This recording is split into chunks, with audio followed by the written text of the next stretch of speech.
m'appelle Robin et je suis horloger spécialisé en pendules anciennes. Je m'appelle Sébastien, j'ai 34 ans et je suis horloger.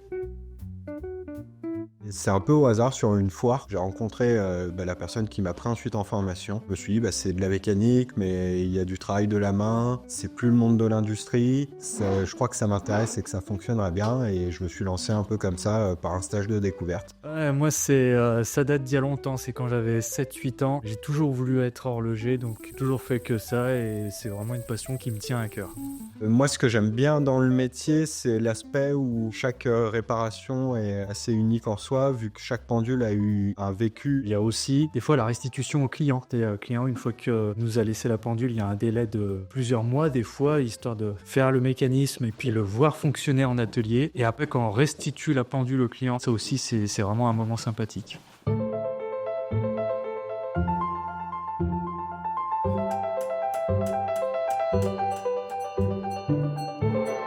Alors les principaux défis, c'est que comme c'est de la pendulerie ancienne, il n'y a rien de normalisé. Donc chaque pendule est unique en soi et quand on a un souci sur une pièce, on ne peut pas ouvrir un tiroir pour trouver une pièce de rechange. Ça demande de l'astuce, de l'usinage, de l'adaptation. En réparant des horloges et des pendules anciennes, elles subissent les outrages du temps. Et en plus, plus elles sont anciennes, plus il y a d'horlogers avant moi qui sont passés dessus faire des interventions et qui des fois ont été bien faites, qui des fois n'ont pas été bien faites. Il faut faire table rase de tout ça pour reconcevoir, refabriquer ou réusiner des pièces qui sont des fois très très usées. Ce qui est difficile des fois, c'est d'essayer de sauver une pièce. On évite au maximum de les changer parce que déjà c'est énormément de temps de main d'œuvre de changer une pièce. Donc c'est une opération qui va coûter cher. Et puis pour le côté historique aussi, essayer de garder toutes les pièces au maximum d'origine pour la pendule.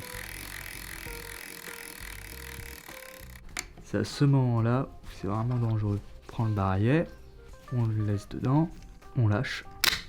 On va plus parler d'une campagne de restauration que j'ai faite pour le château de Vaux-le-Vicomte. On a participé à la restauration des 12 pendules et cartels du château, ainsi que l'horloge monumentale qui indique l'heure sur le cadran de façade du château. Une pendule, souvent, c'est un objet de famille qui se transmet de génération en génération. Il y a une forte valeur affective parce que nous, notre intervention, elle coûte souvent plus cher que la valeur de l'objet sur les pendules de famille.